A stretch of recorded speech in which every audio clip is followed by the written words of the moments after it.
इस online church service में मैं पेंटिकोस्टल होलिनेस चर्च कांकी की तरफ से मैं यीशु मसीह के मधुर नाम में आप सबों का स्वागत अभिनंदन करता हूँ। और जब हम लोग ऑनलाइन जुड़े हैं, इकट्ठा हुए हैं, तो मुझे विश्वास है कि प्रभु हमें एक नई आत्मा देंगे, हमारे जीवन को बदलेंगे, हमें स्पर्श करेंगे और सबसे ज़रूरी बात हमें बल देंगे।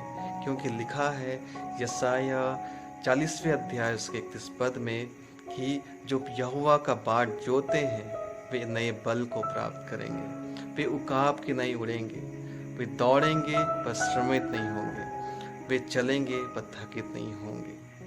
आइए इस ऑनलाइन चर्च सर्विस में हम लोग प्रभु की बात जोए। जब आराधना चलती है तो प्रभु की बात जोए, जब वचन सुनते हैं तो प्रभु की बात जोए, और जब प्रार्थना करते हैं तो प्रभु की बात जोए। आइए हम अपनी आंखें उस जीवित मसीह की ओर लगाएं और उससे प्रार्थना करें। आइए हम लोग आराधना स्टार्ट करेंगे प्रार्थना के द्वारा। प्रभु जी, हम तेरा धन्यवाद करते हैं आज के जय के दिन को हम देखने को पाते हैं। प्यार प्रभु जी, सप्ताह भर तुमने हम सबकी रक्षा किया है, रखवाली किया है। और पिता परमेश्वर, गाना गाने में, वचन को पढ़ने में और भजन संहिता में तू बोलने में मदद कर कि जो बातें तो प्रकट करता है हम कलीसिया के लोग सुन सकें और उसके अनुसार जीवन को व्यतीत करने सकें। पिता परमेश्वर, तेरा धन्यवाद करते हैं। हम इन दिनों में अपने घरों में रह करके तेरे वचनों का अध्ययन करते हैं और तेरी संगति में पाए जाते हैं, इसके लिए धन्यवाद देते हैं। सभी सुनने वाले कलीसिया के एक एक लोग को तेरे पवित्र चरणों में लाते हैं और प्रभु जी सबके लिए, गरीब दुखी से लेकर के सबको प्यारे प्रभु जी तेरे पवित्र चरणों में लाते हैं। हर एक के साथ तू रहना, हर एक की तू रक्षा करना, रखवाली करना, और प्रभु जी वचन बोलने वाले और सुनने वाले सबको आशीषित करना। हम इस छोटी सी दुआ को तेरे बेटे यीशु के नाम मांगते हैं, सुनो ग्रहण कर, आमीन। बाइबल बताती है, रोमी उसका 14वें अध्याय उसके 8वें पद में ऐसा लिखा है, यदि हम जीवित हैं तो प्रभु के लिए ही जीवित हैं, और यदि हम मर भी जाते हैं तो प्रभु के लिए ही मरते हैं। सो हम जिए या मरे, हम प्रभु के लिए ही हैं, और हम ऐसे जीवते मसीह के साथ हम बने रहें, क्योंकि वह हमारा शरण स्थान है। और आइए हम उसकी आराधना करेंगे और एक सादृक गीत को गाएंगे, प्रभु मोर संगी रे।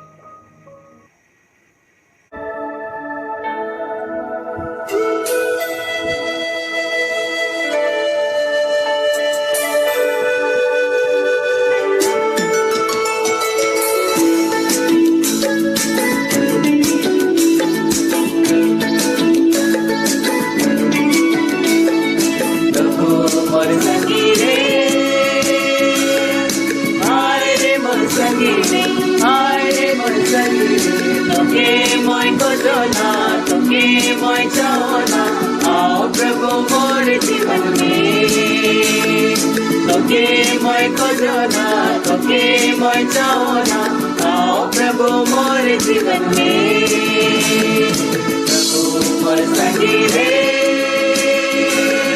हाय रे मोर संगी रे, हाय रे मोर संगी रे, तोके मैं खोजना, तोके मैं चाहना, आओ प्रभु मोर जीवन में, तोके मैं खोजना, तोके मैं चाहना, आओ प्रभु मोर जीवन में।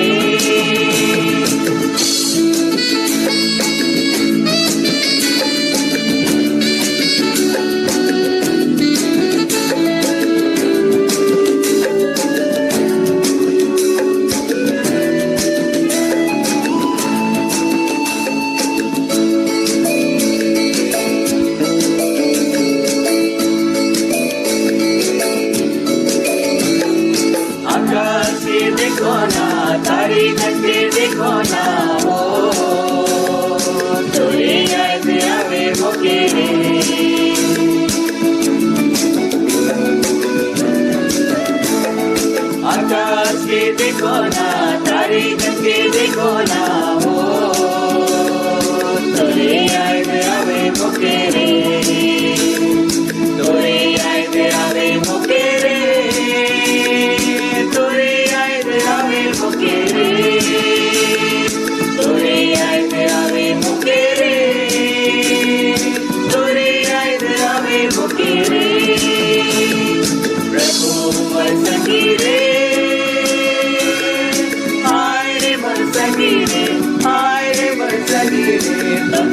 मैं खोजो ना, तुके मैं चाहो ना, आओ प्रभु मोर जीवन में।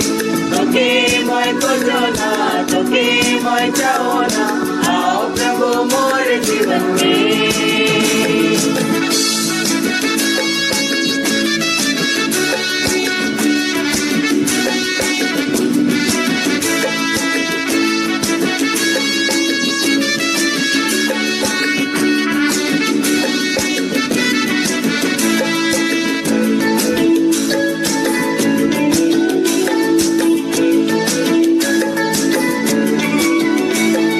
पंछी भी गावे गीत, नदी भी गावे गीत रे, तोरे गीत गावे सवेरे।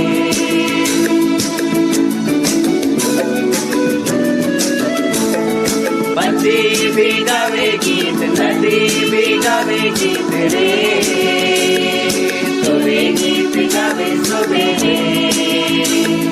तोरे गीत गावे सवेरे, तोरे गीत गावे सवेरे।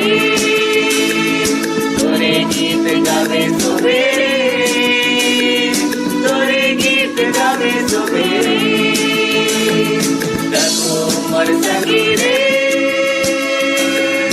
हाय रे मोर संगी रे, हाय रे मोर संगी रे। तोके मैं खोजो ना, तोके मैं चाहो ना, आओ प्रभु मोर जीवन में।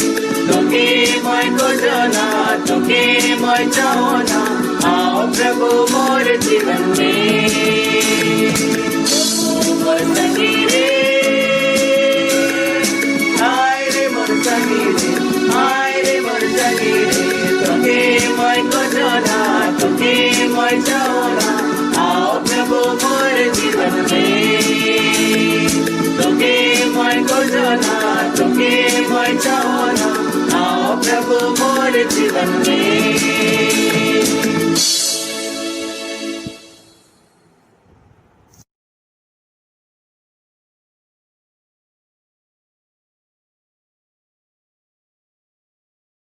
आइए आप सबों को मेरी ओर से जय मसीह की। आइए हम भजन संहिता 23 23 के लिए मनन करेंगे और आज के लिए हम दुआ करेंगे ताकि भजन संहिता में हम लोगों को आशीष मिले, पूरा मंडली में आशीष मिलने पाए। और जो सुनते हैं तो उसके दिलों को तो खोल दे। और मैं बोलने वाला हूँ, मेरे को बुद्धि ज्ञान दे ताकि मैं बोल सकूँ भजन संहिता के लिए।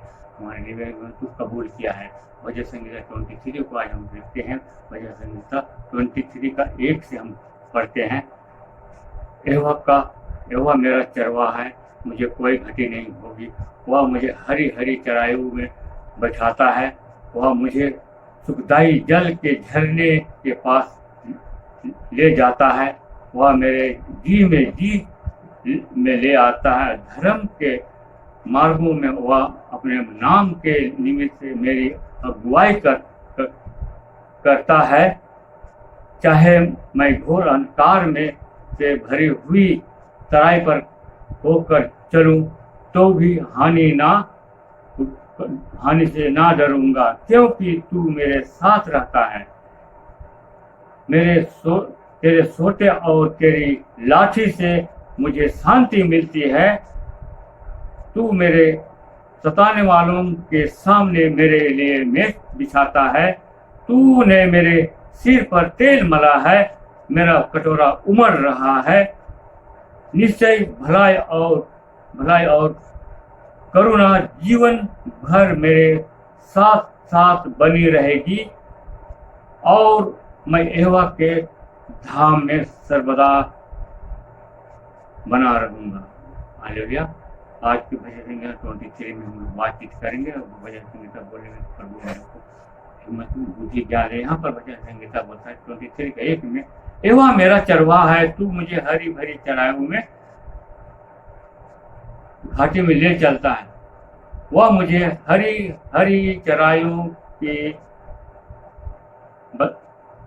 बैठाता है।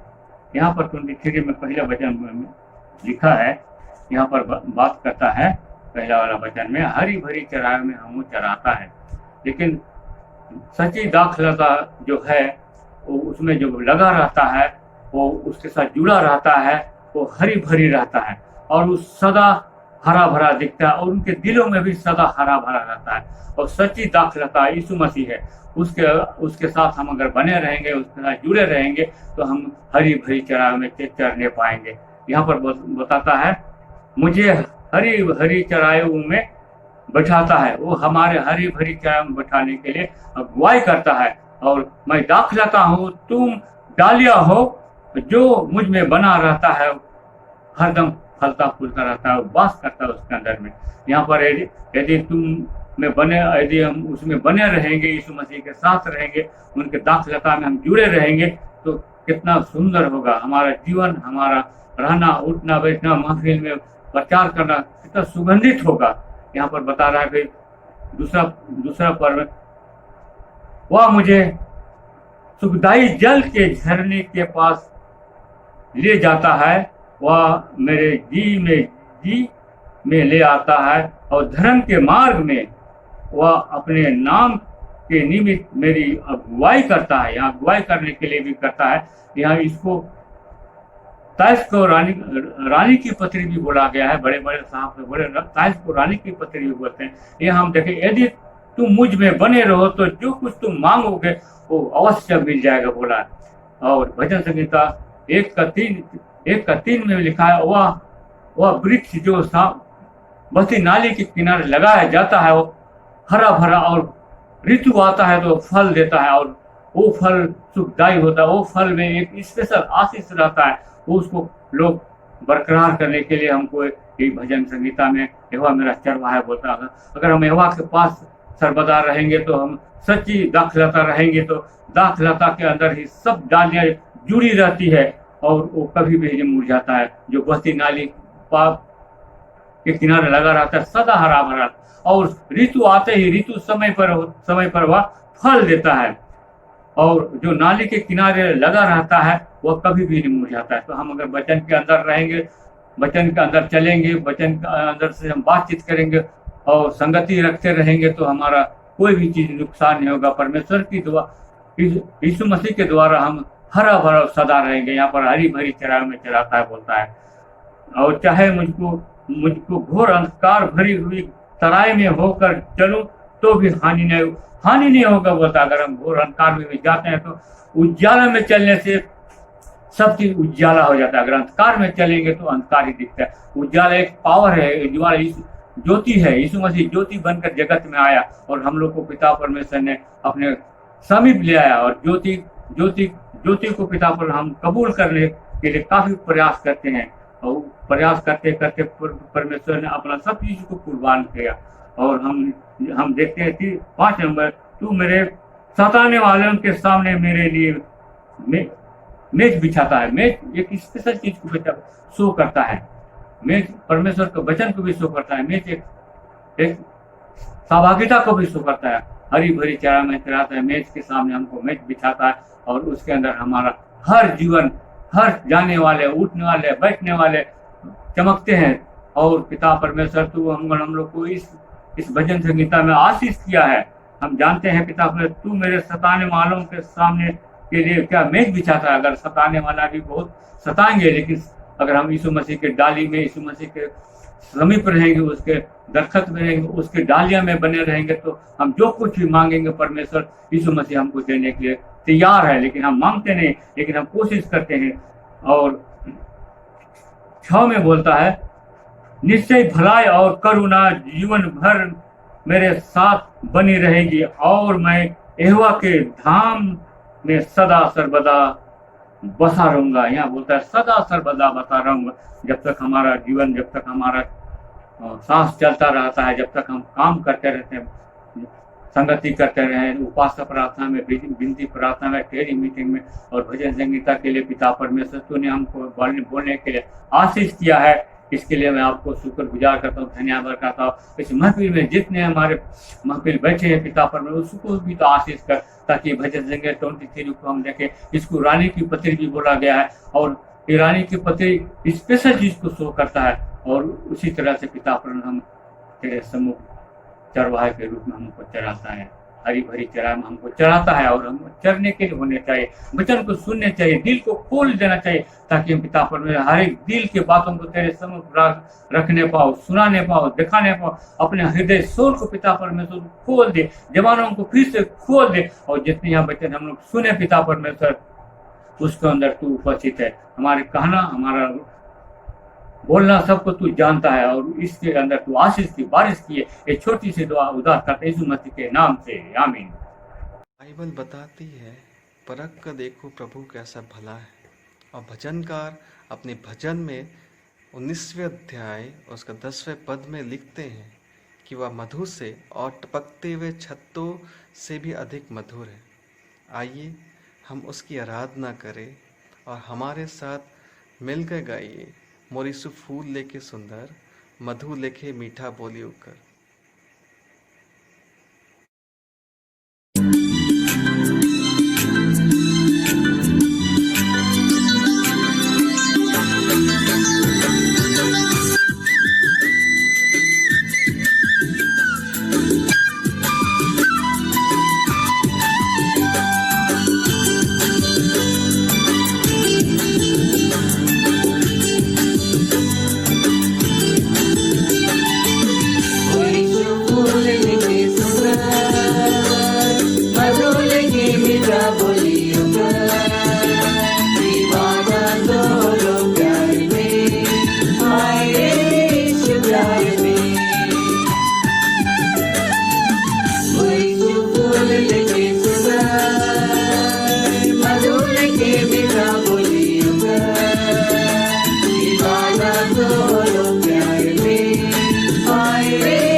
दुनिया में क्यों भी नहीं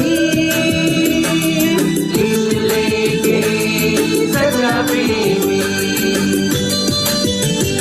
महिमा के गीत मोरे गावो आए रे शुक्र में महिमा के गीत मोरे गावो आए रे शुक्र में मरी फूल लेके सुंदर मधुर के बिना बोल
प्रेज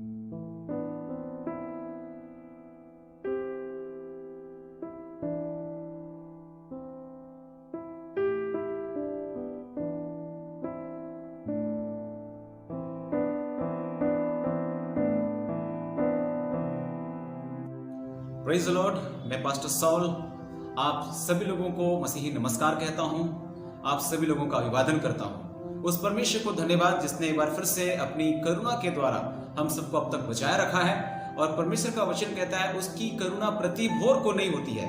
परमेश्वर अपनी करुणा के द्वारा हमें नया दिन दिखाता है। और सुलेमान कहता है हम मिट नहीं गए, ये उसकी महाकरुणा का फल है। हम उस परमेश्वर को धन्यवाद करते हैं जिसने अपने वचन के द्वारा अब तक हम सबको स्थिर किया है। और उसका वचन वास्तव में हम सबको स्थिरता प्रदान करता है। उसका वचन हमें सिद्ध करता है। उसका वचन हमें आत्मिक रीति से ताकत देता है, बल देता है। उसका वचन जो हमारे पांव का दीपक है और मार्ग का उजाला है, हम उसका आदर करें, क्योंकि परमेश्वर चाहता है कि लोग उसके वचन का आदर करें। क्योंकि उसका वचन स्वयं कहता है कि परमेश्वर ने अपने बड़े नाम से अधिक अपने वचन को महत्व दिया है। इसलिए आइए हम उस वचन का आदर करें। और आज हम अध्ययन करेंगे एक विशेष विषय पर, और जो वर्तमान परिस्थिति चल रही है उस संदर्भ में जो विषय मैं आपको बताने जा रहा हूं वो है झूठे उपदेशक, झूठे प्रचारक, झूठे शिक्षक या झूठे भविष्यवक्ता आप कह सकते हैं। इन दिनों सोशल मीडिया पर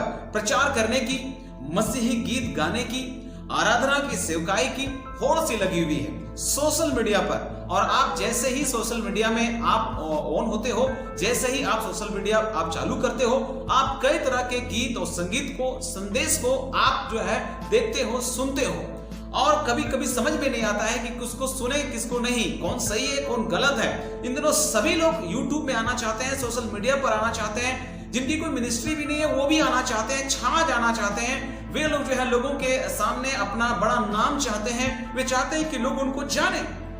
कुछ तो समझ में आती है, कुछ लोग अगर वो कर रहे हैं तो समझ में आ रहा है कि क्यों वो लोग सोशल मीडिया का इस्तेमाल कर रहे हैं। परंतु कुछ तो केवल प्रसिद्धि के लिए ये सब कर रहे हैं। उनको दूसरों के आत्मिक उन्नति से कोई लेना देना नहीं है। उनको किसी आत्मा से कोई लेना देना नहीं है। उनको इस बात से कोई मतलब नहीं कि कोई बचता है या नहीं, लेकिन मेरा नाम तो हो गया, मुझे तो कमेंट मिल गया, ओ मेरे कई सारे सब्सक्राइबर हो गए हैं। और इस प्रकार से लोग नाम के लिए, लोग अपने आप को कहेंगे दूसरों के सामने प्रभावित करने के लिए सोशल मीडिया के द्वारा प्रस्तुत कर रहे हैं। परंतु मेरे प्रियो, पवित्र आत्मा इस बात की चेतावनी हम लोगों को देता है कि जो कुछ भी हम करें उसकी आत्मा की अगुवाई में करें, उसकी प्रेरणा में होकर करें, भावनाओं में होकर के हम कुछ भी न करें। आज हम जिस विषय पर बातचीत कर रहे हैं, जैसा कि आपको मालूम हुआ, झूठे उपदेशक के बारे में। पवित्र आत्मा बार बार इस बात की चेतावनी देता है कि कलीसिया में जो है वो झूठे शिक्षक होंगे। जो शिक्षक जो है ये ऐसे लोग होंगे जो लोगों को भरमाएंगे, लोगों को विनाशक अधर्म की ओर ले जाएंगे, लोगों को परमेश्वर की ओर से भटकाएंगे, लोगों को परमेश्वर के जो उद्देश्य है उनसे बहकाएंगे। और आज जो वर्तमान परिस्थितियां हैं, इन सब बातों को आप देख रहे हैं। उन तमाम लोगों को जो मुझे सुन रहे हैं, आप लोगों को उत्साहित करता हूं प्रभु यीशु के नाम में कि परमेश्वर का वचन जैसा लिखा है कि सब बातों को परखो और जो उचित है उसको पकड़ो, सब आत्मा की प्रतीति मत करो। मेरे प्रियो, आज जिस प्रकार से परमेश्वर के वचन की बाढ़ सी आ गई है, आज इस प्रकार से सोशल मीडिया में एक से एक प्रचारक की बाढ़ से आ गई है, एक से एक आराधना लीडर की बाढ़ से आ गई है। परंतु पता नहीं वो व्यक्तिगत तरीके से आराधना करते हैं या नहीं करते हैं, वे व्यक्तिगत तरीके से परमेश्वर के वचन को किस प्रकार फॉलो करते हैं या नहीं करते हैं, लेकिन सोशल मीडिया में वो बहुत तरीके से वचन का प्रचार करते हैं और हम सब उनके दीवाने हो जाते हैं, हम सब उनके अनुयायी हो जाते हैं, हम सब उनको फॉलो करने लग जाते हैं। और इस प्रकार से यही सेवकाएं इन दिनों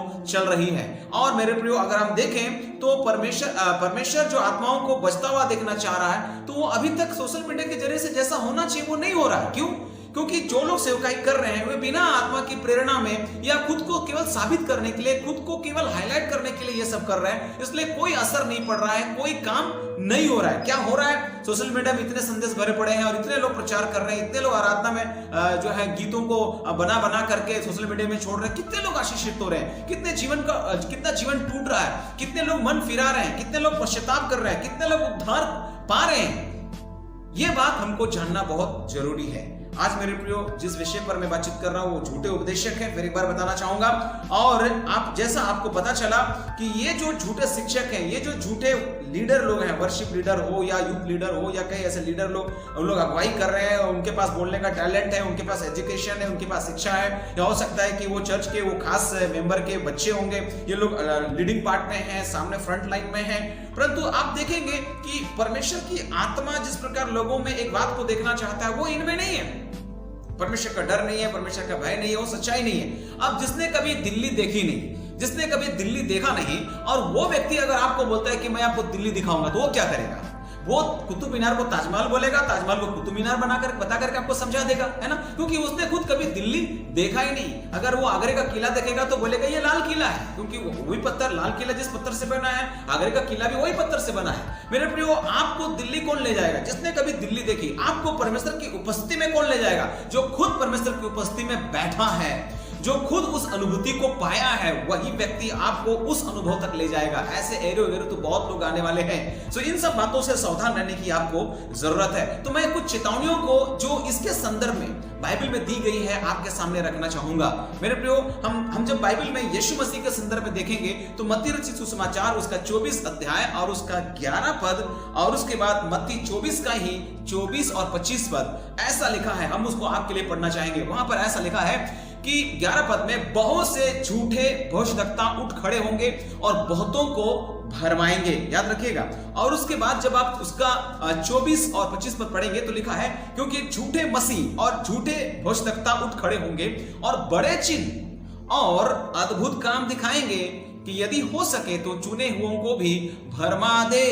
देखो, मैंने पहले से तुमसे यह सब कुछ कह दिया है। ये लोग बड़ा चिन्ह दिखाएंगे और हो सके तो चुने हुओं को भी क्या करे? भरमा दे। आजकल तो चमत्कार को नमस्कार है, जो दिखता है वही बिकता है, लेकिन जो दिखता है वही बिकता है, इतना ही काफी नहीं है। जो दिखता है वो टिकता भी नहीं है।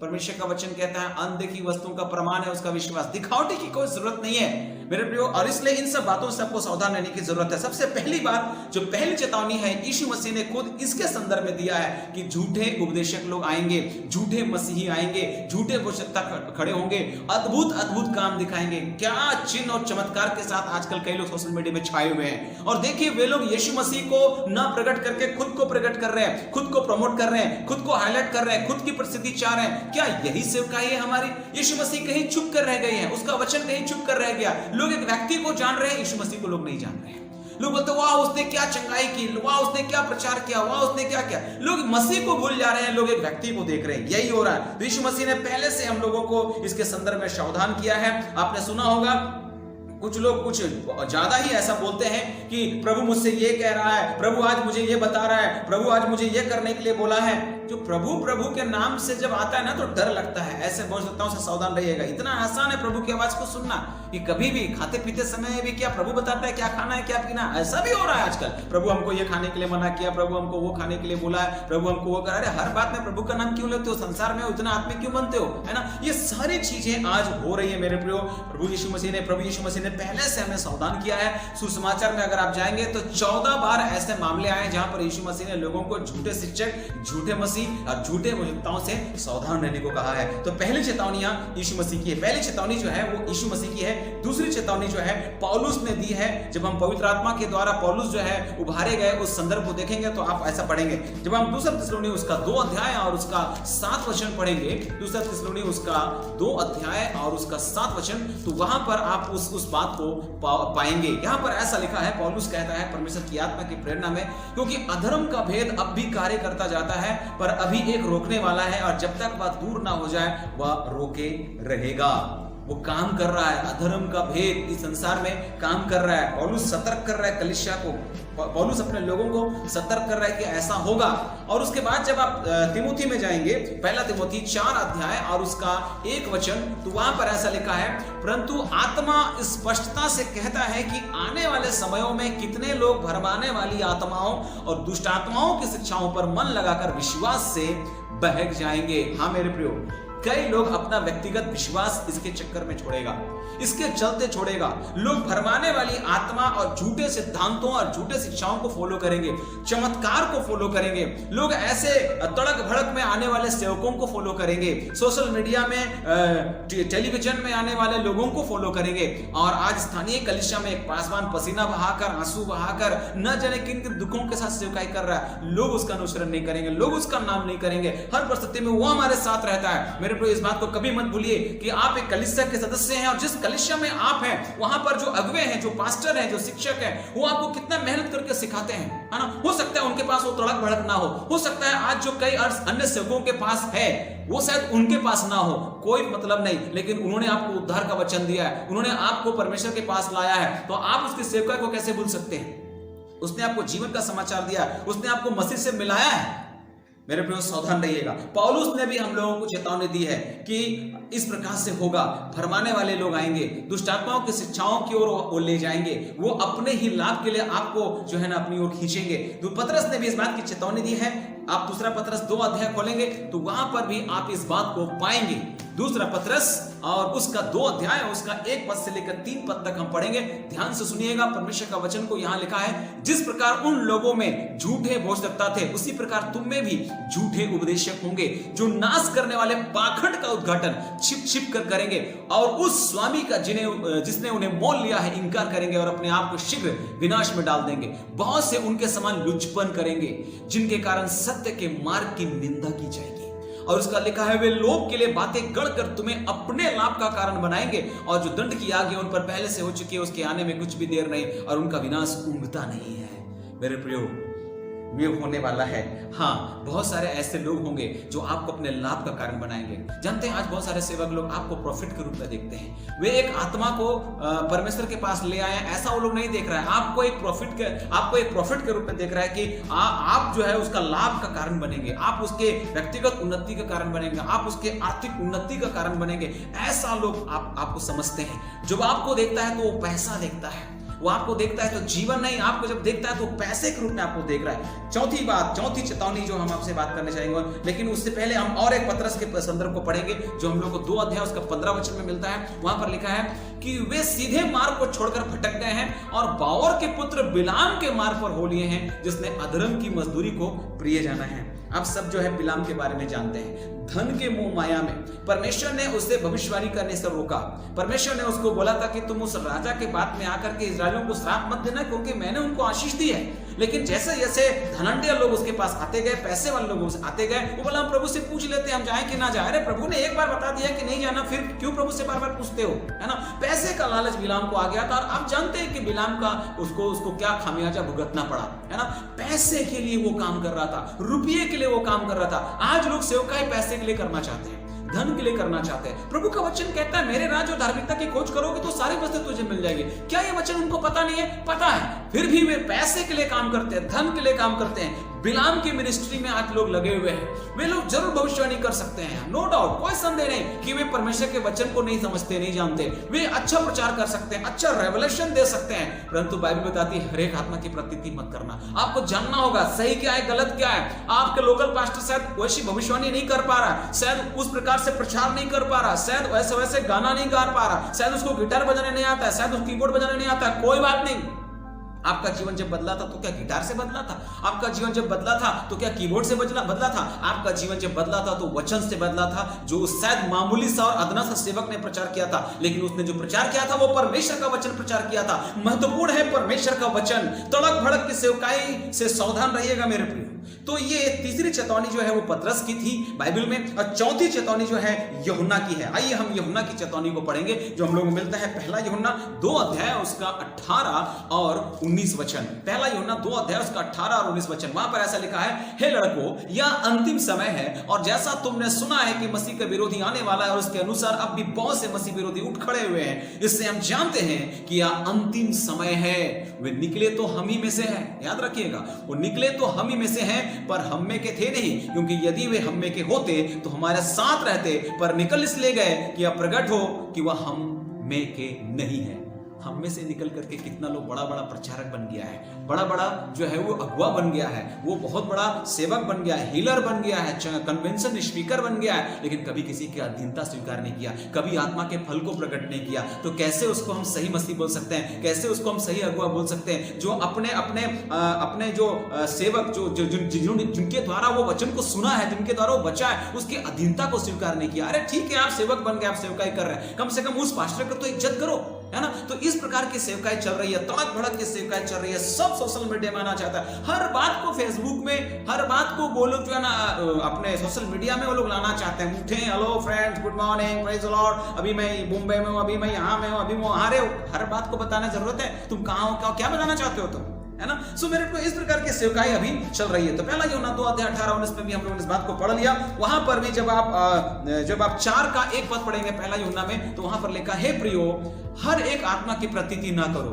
वरन आत्माओं को परखो कि परमेश्वर की ओर से है कि नहीं, क्योंकि बहुत से झूठे भविष्यवक्ता जगत में निकल खड़े हुए हैं। आत्माओं को परखो, प्रत्येक आत्मा को परखना इसलिए जरूरी है कि कोई आपको प्रभावित ना करे, कोई आपको गलत शिक्षा की ओर मोड़ ना ले, कोई आपको परमेश्वर से दूर ना ले जाए, है ना।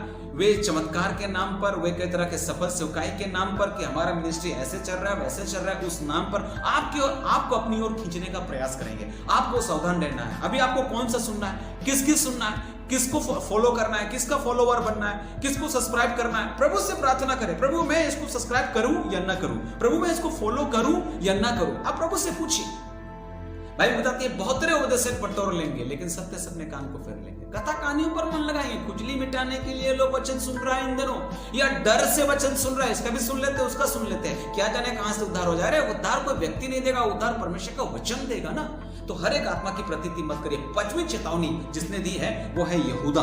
जब हम यहूदा की पत्री पढ़ते हैं तो उसका 3 और 4 पद हम आपके लिए पढ़ना चाहेंगे, यहूदा की पत्री, और वहां पर से परमेश्वर का वचन को हम लोग देखेंगे। यहां पर ऐसा लिखा है, क्योंकि कितने ऐसे मनुष्य चुपके से हम में आ मिले हैं जिनके इस दंड का वर्णन पुराने समय में पहले से लिखा गया था। ये भक्तिहीन है और हमारे परमेश्वर के अनुग्रह को लुचपन में बदल डालते हैं और हमारे एकमात्र स्वामी और प्रभु यीशु मसीह का यह इनकार करते हैं। पर यद्यपि तुम सब बात एक बार जान चुके हो, तो भी मैं तुम्हें इस बात की सुधि दिलाना चाहता हूं कि प्रभु ने एक कुल को मिस्र देश से छुड़ाने के बाद विश्वास न लाने वालों को नष्ट कर दिया, है ना। मैं आपको बताना चाहता हूं मेरे प्रियो कि हमारे बीच में से चुपके से कुछ लोग निकल गए, हमारे बीच में कुछ लोग मिल भी गए हैं, ऐसे लोग मिल गए हैं, हमारे जैसे वो लोग दिखते हैं, है ना। जब हम इसका 12 पद पढ़ते हैं तो वहां पर लिखा है, ये तुम्हारी प्रेम सभाओं में तुम्हारे साथ खाते पीते, आपकी सभा में आएगा, हर मीटिंग में आएगा, आपको लगेगा ये बढ़िया आदमी है, हमारा हर सभा में आता है, हमारा हर बात सुनता है, हर बात मानता है। सावधान रहिएगा थोड़ा सा, बैरी अधिक चुंबन करता है। यहूदा भी यीशु मसीह के साथ सटले चलता था, है ना। वो सटे रहता था, एक थाली में खाता था, उसको चुम्मा करता था, गला लगाता था ज्यादा, सब चेला से ज्यादा यहूदा जो है ना बार बार गले लगाता था। लेकिन उसने क्या किया, ये गले नहीं गले पड़ गया और इस प्रकार से यीशु मसीह को क्रूस पर चढ़वाने का कारण बन गया, पकड़वाने का कारण बन गया, है ना। तो मैं आपको बताना चाहता हूं ये लोग कौन लोग हैं, ये झूठे उपदेशक, ये झूठे शिक्षक लोग किस तरह के लोग होते हैं। अभी हम यहूदा की पत्री से आपको करीब 7-8 बातें बताएंगे, है ना। पहली बात यहूदा की पत्री में झूठे शिक्षक के बारे में क्या कहा गया है, प्रेम सभाओं में तुम्हारे साथ खाते पीते हैं। पहली बात, ये आपकी प्रेम सभाओं में आएंगे, आपके साथ उठेंगे, बैठेंगे, खाएंगे, पिएंगे, आपके जैसा बात व्यवहार करेंगे, आपके साथ, आपके जैसा, दूसरे के साथ दूसरे जैसा। सावधान रहिएगा, सावधान रहिएगा। बहुत ज्यादा एक्सप्लेन नहीं करेंगे क्योंकि छोटा सा वीडियो में उतना ज्यादा एक्सप्लेन हो नहीं पाएगा। दूसरी बात, आप आगे पढ़ेंगे तो लिखा, समुद्र में छिपी हुई चट्टान सरीखे हैं ये लोग, है ना। समुद्र में छिपी हुई चट्टान है, 12वां पद में मैं पढ़ रहा हूं यहूदा का, है ना। चट्टान सरीखे हैं ये लोग, छिपे हुए, समुद्र में छिपी हुई चट्टान की जैसे हैं, कुछ भी कर सकते हैं, खतरनाक है। आप जैसे डुबकी लगाएंगे उस चट्टान में सर फुटेगा आपका, है ना। ये लोग बहुत खतरनाक लोग हैं। जब आप इसके अंदर जाएंगे ना आपको समझ में आएगा नीचे चट्टान था, है ना। तो उसके बाद ये लोग क्या करते हैं, तीसरी बात, ये लोग जो है ना अपना ही पेट भरने वाले रखवाले हैं। ये लोग अपना ही पेट भरने वाले रखवाले, वो आए आपसे मिलने के लिए इसलिए कि आपसे कुछ प्रॉफिट हो जाए, आपसे कुछ फायदा हो जाए, आपकी मंडली में घुसे, वहां कुछ फायदा हो जाए, वहां पर कुछ भेड़ बकरी को लेकर अलग एक टीम बनाए, वहां पर अपने विश्वास और चमत्कार का अद्भुत प्रदर्शन करके वहां से 2-4 जो है लेकर के अपना साइड जाकर के कलीसिया बना ले और उनका रोजी रोटी चले, है है ना। इस प्रकार से ये लोग काम करेंगे। अपना पेट भरने वाले रखवाले हैं, ऐसा लिखा यहाँ पर लिखा हुआ है। उसके बाद जब आप नीचे जाएंगे तो लिखा है वे निर्जल बादल है। चौथी बात है ना, वे निर्जल बादल है, झूठ मूठ का गरजते हैं, बरसने वाले नहीं है ये लोग। आपने देखा होगा कुछ सेवक लोग फोर्स लगाते हैं चंगाई के लिए, हो जा चंगाई हो जा इसी वक्त, right now right now right now, चिल्लाते रहते हैं। अरे इतना बोलने का क्या जरूरत है भाई, यीशु मसीह के नाम से चंगाई हो, बस इतना ही कहने का जरूरत है। फोर्स कर, यीशु मसीह ने कहीं किसी को पकड़ करके फोर्सली किया है क्या, है ना। नहीं चंगाई हो तो और कर रहा है, और कर रहा है, जोर लगा रहा है, फोर्स लगा रहा है ना चंगाई के लिए। वचन जब बोलते हैं तो उस समय भी फोर्स लगाता है ये लोग, ताकत लगाता है वो लोग। आज हम ऐसा प्रचार करेंगे, ऐसा गरजेंगे, हिला के रख देंगे। दूसरा हिलता है कि नहीं हिलता, लेकिन खुद ज्यादा हिलता है ना। इस प्रकार से स्थिति हो रही है ना। तो वचन की जब वो बोलेंगे तो खूब चिल्लाएंगे, मानो प्रभु ने ऐसा करने के लिए उनको बोला है। ये लोग निर्जल बादल है, खाली गरज रहे, बरसने वाले नहीं है। इससे कुछ उत्पन्न नहीं होगा, है ना, इससे कोई शांति नहीं मिलेगी। तो आपका प्रचारक, आपका पास्टर शायद बहुत ज्यादा चिल्ला नहीं पाता होगा, आपका प्रचारक जब प्रचार करता हो, आपका पास्टर शायद बहुत धीरे बोलता होगा, इससे कोई फर्क नहीं पड़ता है, लेकिन बोलता तो परमेश्वर का वचन है ना। तो क्यों इन तड़क भड़क में हम पीछे भागे, क्यों हम इन दिखावे पर भागे, क्यों हम ऐसी चीजों का अनुसरण करें, क्यों हम टेलीविजन पर आने वाले, क्यों हम सोशल मीडिया पर आने वाले इनका फॉलो करें। सावधान रहिए। और हर एक व्यक्ति को सोशल मीडिया में आने की जरूरत नहीं है ना। आप जानते हैं कुछ लोग को सोशल मीडिया में आना मजबूरी है, उनके पास एक कलीसिया, उनके पास एक सेवकाई है और लोग उनके पास्टर को देखना चाहते हैं, ये अलग चीज है। लेकिन इन दिनों तो कोई भी मुंह उठा करके चले आ रहा है और किसी का भी हम लोग सुन रहे हैं, किसी का भी आपको सुनने की जरूरत नहीं है। तो आप इस बात को ध्यान रखिएगा। आज ये संदेश को मैं आपको प्रभु यीशु के नाम में देता हूं कि हर एक आत्मा की प्रतीति मत करो, परखिए आप सब बातों को, समझिए। प्रभु ने आपको बुद्धि और ज्ञान दिया है, तो आपको समझना है कि किसको लेना है, किसको नहीं लेना है। कोई कौन मेरे लिए अच्छा है, कौन मेरा हजमा खराब करेगा। सावधान रहिएगा। पांचवी बात जो उसके बारे में यहूदा कहता है, पतझड़ के निष्फल पेड़ हैं ये लोग। पतझड़ के निष्फल पेड़ हैं जो 2 बार मर चुके हैं और जड़ से उखड़ भी गए हैं। ये लोग पतझड़ के निष्फल पेड़, ये कुछ समय के लिए आपको बहुत भाएंगे, बहुत पसंद आएगा आपको, है ना। इनके अनुयायी भी बहुत होंगे, है ना, बहुत होंगे इनको फॉलो करने वाले, बहुत लोग इनको फॉलो करेंगे, है ना। ये लोग सोशल मीडिया के हीरो लोग हैं, याद रखिएगा, ये लोग सोशल मीडिया के हीरो लोग हैं। परंतु वास्तविकता ये है, ये लालची, स्वार्थी और झूठे लोग हैं। इसको कहते हैं पतझड़ के निष्फल पेड़। सावधान रहिएगा। जानते हैं आजकल घर का खाना लोगों को मजा नहीं आ रहा है ना।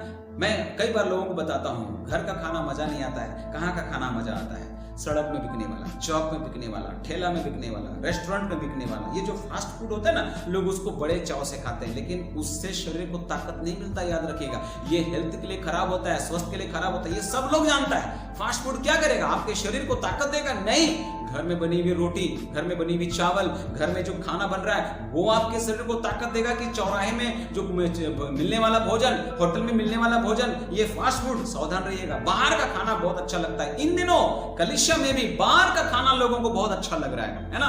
बाहर का खाना, बाहर का प्रचारक, बाहर का पास्टर। हमारा पास्टर के पास तो कुछ है भी नहीं, है ना। तो बाहर का खाना हाँ अच्छा लगेगा जरूर, लेकिन आपको आत्मिक रीति से बल नहीं देगा। आपका जो घर का जो खाना है ना, वही आपको ताकत देगा। अर्थात आत्मिक रीति से भी यही बात है मेरे प्रियो। आपको बाहर का चीज बहुत अच्छा लग रहा होगा जरूर, लेकिन वो आपकी आत्मा को कमजोर बना देगा। वो आपको भटका सकता है, वो आपको सिद्धांतों से बहका सकता है, वो आपको गलत शिक्षाओं की ओर मोड़ सकता है, आपके विश्वास पर आक्रमण कर सकता है। इसलिए सावधान रहिएगा। हर एक आत्मा की प्रतीति मत करिएगा। परमेश्वर ने चेतावनी दी, यीशु मसीह ने चेतावनी, पौलुस ने चेतावनी दी, पतरस ने चेतावनी दी, यूहन्ना ने चेतावनी दी, यहूदा ने चेतावनी दी, और यहूदा की पुस्तक में से इस बात को हम लोग पढ़ रहे हैं, है ना। बहुत मजा आता है जरूर, फास्ट फूड में बहुत मजा आता है, लेकिन शरीर को नुकसान पहुंचाता है। सावधान रहिए, बी केयरफुल। आपको उत्साहित करते हैं प्रभु यीशु के नाम में। अगर आप 6वीं बात यहां पर पढ़ेंगे तो 13वां पद में ऐसा लिखा है यहूदा में, ये समुद्र के प्रचंड हिलकोरे हैं, है ना। ये समुद्र के प्रचंड क्या है? हिलकोरे हैं, है ना। ये लज्जा का फैन उछालते हैं। ये फैन क्या उछालते हैं भैया? कई लोगों को फैन बना लेते हैं, ऐसे बोलते हैं कि लोग इसका फैन हो जाते हैं, है ना। तो आप फैन बनाने वाले ये लोग हैं। फैन तो बना लिया आपने, लेकिन आपने क्या मसीह के पीछे उनको लाया? उद्धार की अनुभूति तक उनको ले आया, उद्धार की निश्चयता तक उनको ले पहुंचाया? क्या आपने मसीह के साथ उनको मिलाया? है ना। देखिए ना आज सोशल मीडिया पर क्या ड्रामा हो रहा है ना। लोगों को आत्मा का कोई फिक्र नहीं है। कहां है फिक्र? फिक्र है तो खुद की दुकानदारी की, ये कैसे चलेगी। हमारा सेवकाई कैसे चलेगा?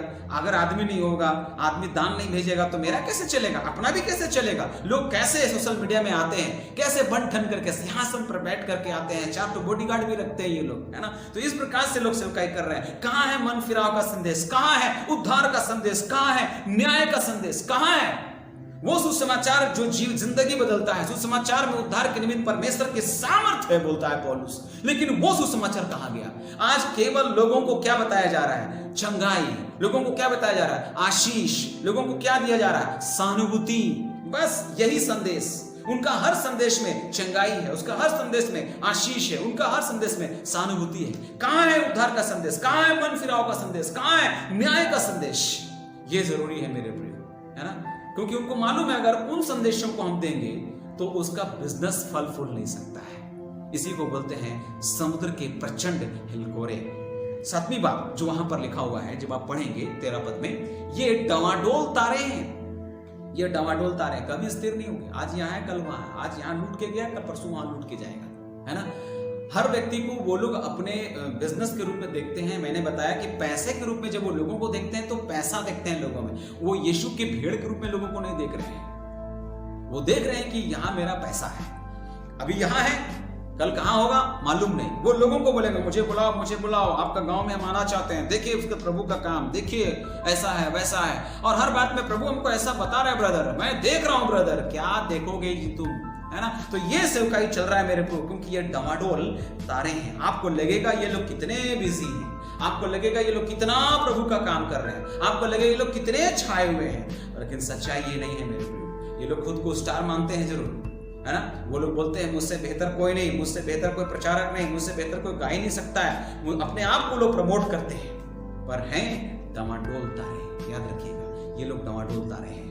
यहाँ पर 8वीं बात जो हम बताना चाहते हैं वो यहूदा का 19 पद में मिलता है। और वहां पर जब आप पढ़ेंगे तो लिखा है ये लोग जो है ये शारीरिक लोग हैं जिनमें आत्मा नहीं है। ये लोग फूट डालने वाले हैं। जब भी ये लोग कलीसिया में घुसे ना, उस कलीसिया में फूट डाल दिया, उस कलीसिया को बांट कर रख दिया, उस कलीसिया को इधर उधर कर दिया, और लोग भ्रम में पड़ गए। कई लोगों का विश्वास रूपी जहाज डूब गया। ये परिस्थिति है मेरे प्रियो, ये शारीरिक लोग, अर्थात ये केवल भावनात्मक होते हैं। अपनी आवाज को भी प्रभु की आवाज कहते हैं, लोगों के भावनाओं से खेलते हैं। ये लोग फूट पैदा करते हैं। ऐसे लोगों के चलते कितनी अच्छी मंडली टूट गई, सावधान रहिएगा, है ना। ये लोग खुद से अपने आप को प्रेरित कहते हैं कि मैं प्रेरित हूं, मैं पौष्टिकता हूं, मैं रेवरेंड सो एंड सो हूं, मैं संत हूं, मैं स्वामी हूं, मैं गुरु हूं।